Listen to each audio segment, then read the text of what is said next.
What's up, everybody? It's CMP with Craftmaster Productions and Studio One Tutorials.com. Don't forget to stop by Studio One Tutorials, pick up your premium membership. It is 50 cents a day, and it is the only place you can get the MIDI files for this tutorial. And it is the only place you can find these drum slap volume 2, 20 hi-hat loops, a whole bunch of one-shots, brand new 808s, and 5 premium compositions from yours truly. Now, today we're going to be looking at a Juice World style tutorial where we focused heavily on the guitar, writing realistic guitar chords and guitar melodies. And the secret to that is going to be in the strum.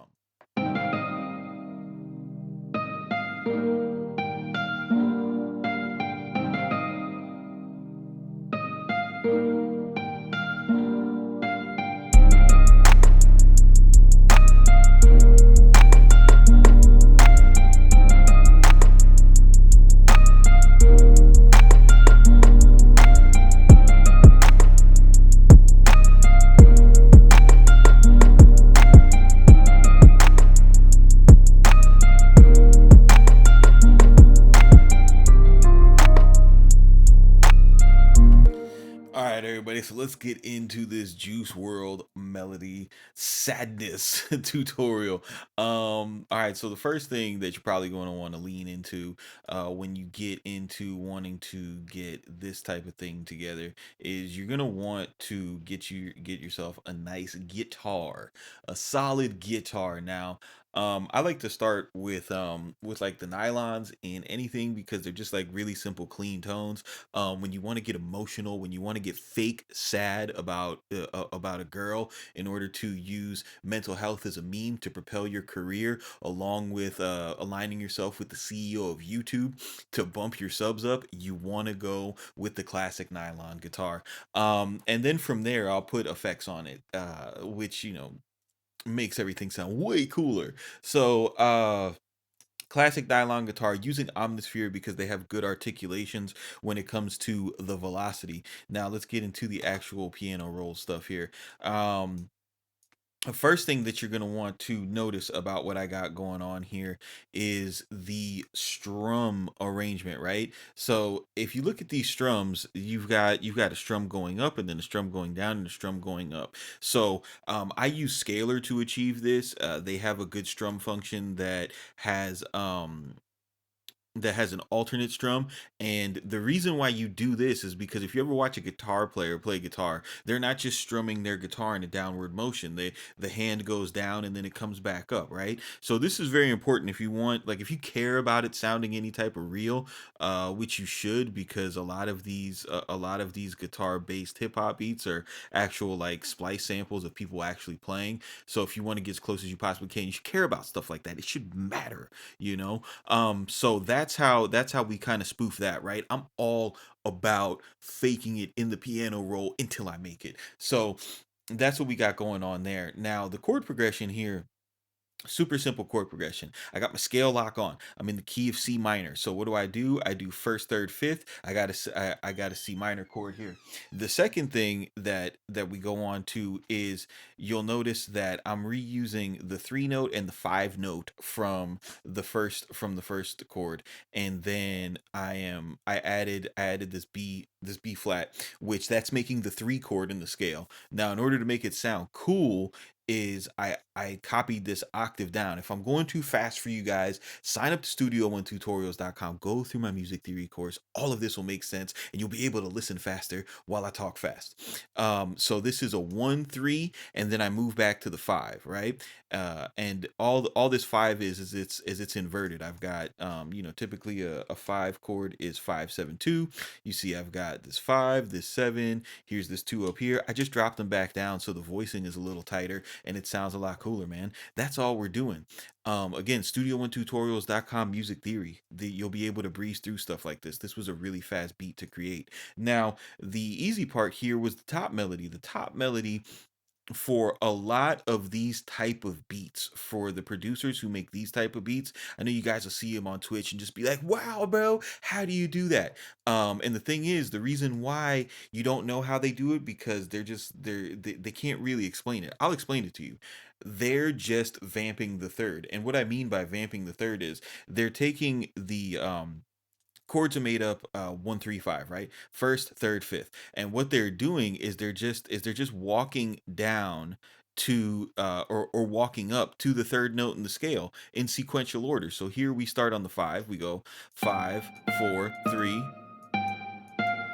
Sounds like a lullaby, right? And that's why people love it, because lullabies are the first songs that we hear. So we always love to hear lullabies, and people have hacked that psychology and put it in trap music. It sounds disgusting, but you guys like it, so I'm going to teach it. So the next thing that we do is we go to this next chord, and to make things sound, exotic and more musical, is we just change up the motif, like, right? So we did 2 notes here, now we're gonna, or we did 3 notes here, now we're gonna switch it up. It's gonna be really crazy, and we're just gonna do 2 notes for the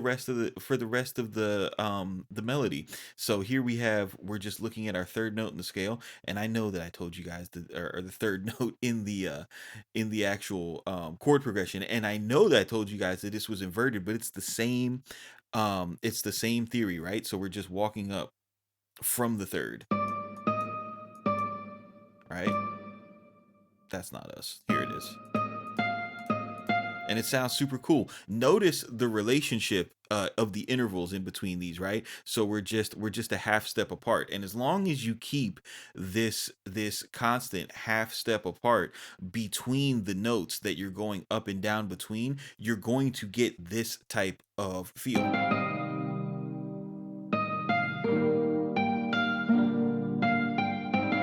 It's a very basic, very vanilla, very pop type of feel. But if you're trying to make like this pop trap vibe, like let's just do the most breeziest, whimsical melodies and put nasty eights underneath, nasty 808s underneath it. This is your boy right here. Intervals, man. Make sure it's one semitone apart. All right, so boom, we got that. No big deal. Now we go on to the rest of the beat. All I did was I took the actual chords, bumped them down another octave, and I put an electric piano underneath it to kind of thicken it out. When you have the guitar by itself, all you got is this.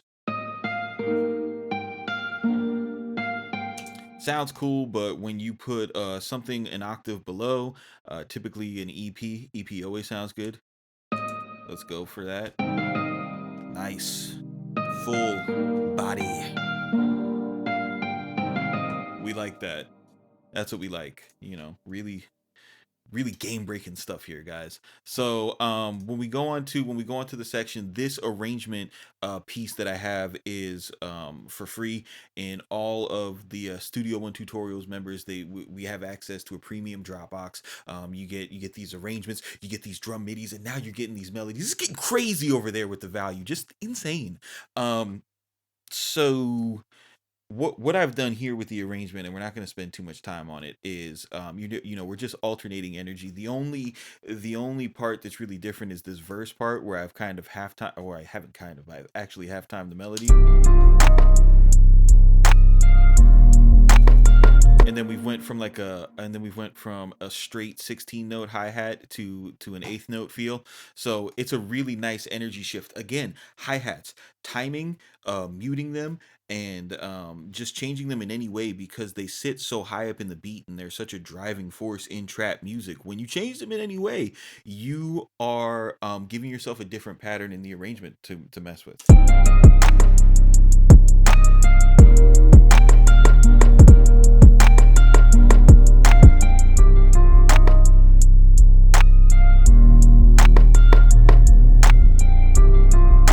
Now, what gives you this pop melancholy, super fake sadness vibe, mental health meme abuse that we're seeing in trap music being so popularized nowadays, is taking the 808 and playing the bass notes in harmony with our chord progression. Stick to the harmony, right? So when we go ahead and we bring in the ghost notes for the actual guitar melody, you see all we're doing is we're following along with the same pattern as the kick, following along with the bass note, following along with the bass note, and then here, this is what you pay attention to. at the end of this one, we're walking down to this B flat. Why are we walking down to the B flat? Well, I'll tell you why. So this chord, remember, this is a 3 chord. Even though we have it over this B flat, this is the fundamental tone of the chord. So what we want to do is we want to make sure that we exemplify that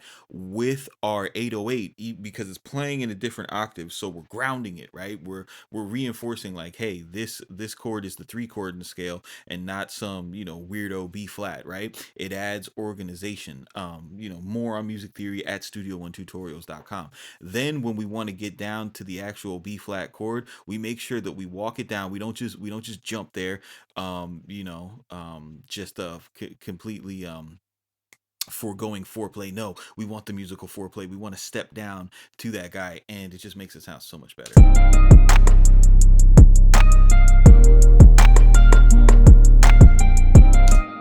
And that's pretty much it. Again, so if you guys follow, even at this tempo at 166, if you follow the ideals of this arrangement, and you just you go ahead and you bring this in, and then we'll make our B the first, and then we'll make our C the second, and then we'll take this halftime part and we'll make that the end.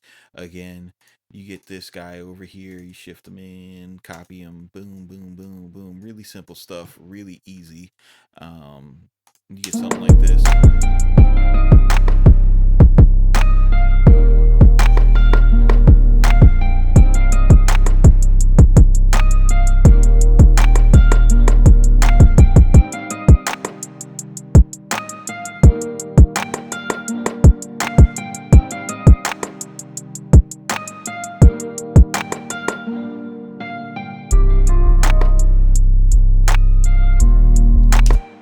And now you have a completely different second half of the song than you have on the first, and you did it only with roughly 4 patterns. There wasn't a big change, using a little bit of halftime. The melody stayed the same. So tips that you want to know, use major to minor. Um, if you're in a minor scale, use minor to major chord progressions. When you write your melodies, use move in whole tone intervals. You know what I mean? Move one whole tone, whole tone within the actual scale, and you're gonna wind up writing great pseudo sad or pseudo happy melodies. Being able to put nasty distorted 808s and trap drums underneath it, you're gonna make the perfect just abomination of pop trap. But people will like it, man. It's what the kids like, so I'm not against it. Stay woke. CMP with Craftmaster Productions, Studio1tutorials.com. I want you guys to keep it simple, but do not be basic. And we will see you on the next one, fam.